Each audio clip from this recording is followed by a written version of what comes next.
ভোটের কালি নাশকতাই নির্বাচনের প্রতিশ্রুতি বাস্তবায়ন শুরু করেছে বিএনপি এবং এই বক্তব্যটা স্বয়ং প্রধানমন্ত্রী দিয়েছেন এবং মেইনলি ফ্যামিলি কার্ড ইস্যুতেই এই কথাটা বলেছেন।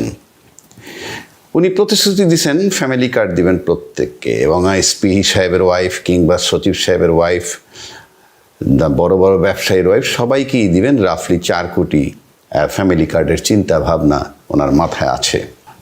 উনি এটাও বলেছেন হয়তো সচ্ছল যারা তারা নিবেন না, ডিসিএসপি সাহেবের বউয়েরা নিবেন না।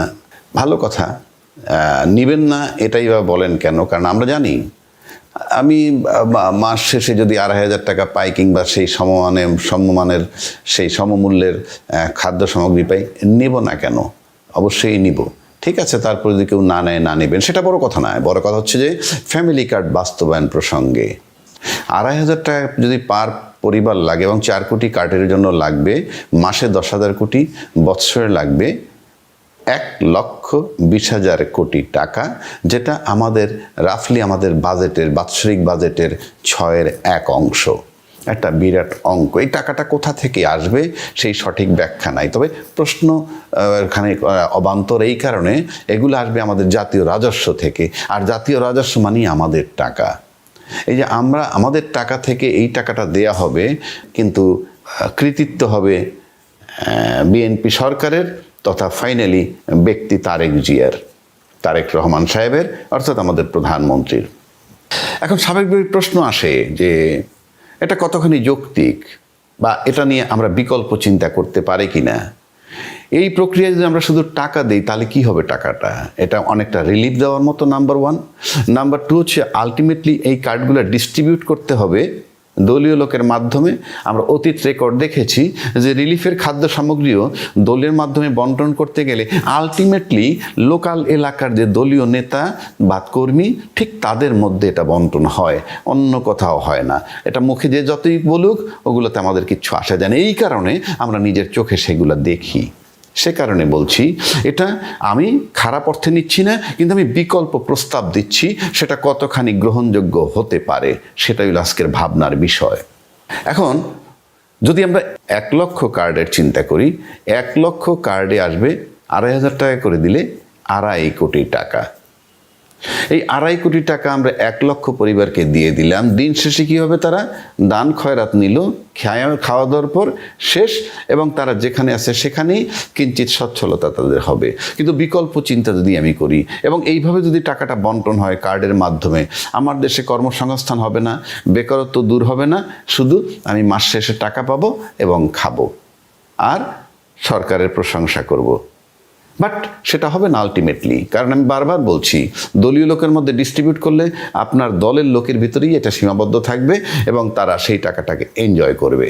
এবং একটা পরিবারে যদি 5টা 7টা 10টা কার্ড নিতে পারে তাহলে মাসে 25,000 টাকা তার আসবে। 4টা কার্ড নিতে পারলে 10,000 টাকা আসবে। আপনি লিখে রাখেন, এই হবে মিসইউজ অফ ফান্ড।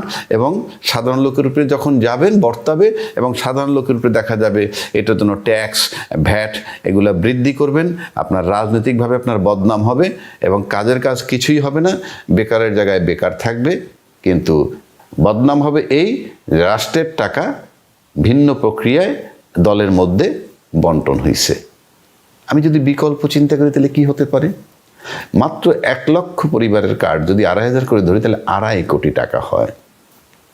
আচ্ছা, 2.5 কোটি টাকা যদি আমি এইভাবে চিন্তা করি, আমরা যে সমস্ত পরিবারে আমরা টাকাটা দিব, হতদরিদ্র পরিবার, সেই পরিবার থেকে যদি একটা 18, 20, 22 বছরের একটা ছেলে বা মেয়ে যেই থাকুক না কেন, তাদেরকে যদি আমরা চিন্তা করি যে তাদেরকে জনশক্তি, তাদেরকে ম্যান পাওয়ার হিসেবে গড়ে তুলব, অর্থাৎ দক্ষ, হাতে কলমে কাজ, কারিগরি শিক্ষা, প্রফেশনাল ইলেকট্রিশিয়ান হতে পারে, ওয়েল্ডার হতে পারে, মেয়েদের ক্ষেত্রে নার্স হতে পারে, এইরকম যদি আমরা তৈরি করার পর যদি আমরা রাষ্ট্রীয় খরচে তাদেরকে ট্রেনিং দিয়ে তৈরি করে রাষ্ট্রীয় খরচে বহির্বিশ্বে পাঠাই এবং তার আগে বহির্বিশ্বে গিয়ে কাকুতি করা, সোজা বাংলা আমি বলবো, এই আমরা রিলিফ ফান্ডের টাকাও খুঁজি, জাকাত হাতের টাকাও খুঁজি, সেক্ষেত্রে আমার ফরেন মিনিস্টার যদি বহির্বিশ্বে গিয়া হাতে পায়ে ধরে বলে ভাই আমার ম্যান পাওয়ার নাও, এবং তারা যদি বলে আমরা এই ম্যান পাওয়ারের লোকগুলো নিব, এই রকমের যারা দক্ষ টেকনিক্যাল কাজ জানে এগুলো,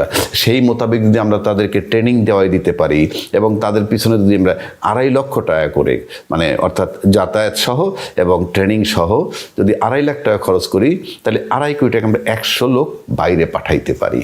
এবং বাইরে পাঠাইলে যেটা হবে, 1 নম্বর ওই পরিবারটা পার্মানেন্টলি একটা সচ্ছলতার দিকে চলে গেল, 2 সে ভিক্ষাবৃত্তি বা রিলিফের মধ্যে থাকলো না, 3 বেকারত্ব কমবে, কর্মসংস্থান বাড়লো, 4 ফরেন রেমিটেন্স আসবে।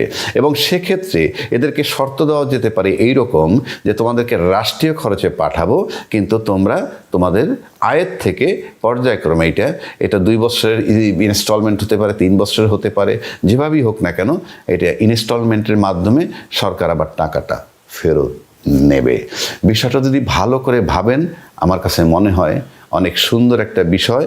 এতে যে জিনিসগুলো হবে, ফরেন রেমিটেন্স আসবে, বেকারত্ব দূর হবে, কর্মসংস্থান হবে, মানুষকে আমরা এই রিলিফ দিয়ে একটা অলস জাতিতে রূপান্তরিত করব না, এবং এটা ইউজলেস হবে, এবং এই জনগণের টাকার উপরে বা জনগণের ট্যাক্সের উপরে প্রভাব পড়বে, জনগণের প্রভাব নিয়ে আপনার রাজনৈতিক বিপর্যয় ঘটবে।